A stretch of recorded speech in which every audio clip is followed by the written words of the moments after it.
మంగళగిరి నియోజకవర్గ ప్రజల కోసం మంత్రి నారా లోకేష్ ప్రారంభించిన ప్రజా దర్బార్ కు అనూహ్య స్పందన లభిస్తోంది. ఈ కార్యక్రమం కేవలం మంగళగిరి ప్రజల కోసం నిర్వహిస్తున్నప్పటికీ రాష్ట్ర వ్యాప్తంగా ప్రజలు పెద్ద ఎత్తున తరలివచ్చి యువ నేతకు సమస్యలు చెప్పుకుంటున్నారు. తెల్లవారుజాము నుంచే ఉండవల్లిలోనే చంద్రబాబు నాయుడు నివాసం వద్ద పెద్ద ఎత్తున జనం బార్లు తీరుతున్నారు.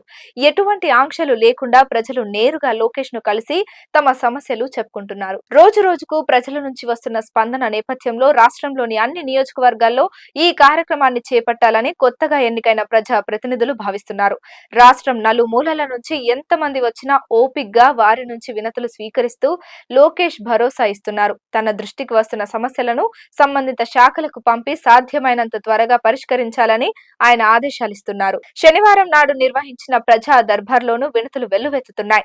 వైసీపీ నేతలు తమ భూములను కబ్జా చేశారని, ఉండవల్లి రేవేంద్రపాడు రోడ్డు నిర్మాణం పూర్తి చేయాలని, జగన్ నివాసం ఎదురుగా ఉన్న రోడ్డులో వాహనాలు అడ్డుపెట్టి ఇబ్బందులకు గురి చేస్తున్నారని, రోడ్డుకు అడ్డంగా ఉన్న అక్రమాలు తొలగించాలని, కళ్యాణ మస్తు పథకం కింద సాయం చేయాలని, కొన్ని చోట్ల పాఠశాలల్లో అసాంఘిక కార్యకలాపాలు జరుగుతున్నాయని వాటిని అడ్డుకోవాలని, వైసీపీ రద్దు చేసిన వికలాంగ పెన్షన్లను పునరుద్ధరించాలని, ఆయుష్ పారామెడికల్ ఉద్యోగులను తిరిగి విధుల్లోకి తీసుకోవాలని, వివిధ ప్రభుత్వ విభాగాల్లో అవుట్ సోర్సింగ్ ఉద్యోగులుగా పనిచేస్తున్న వారిని ఉద్యోగ భద్రత కల్పించాలని ఇలా రకరకాలుగా నారా లోకేష్ కు విజ్ఞప్తులు అందాయి.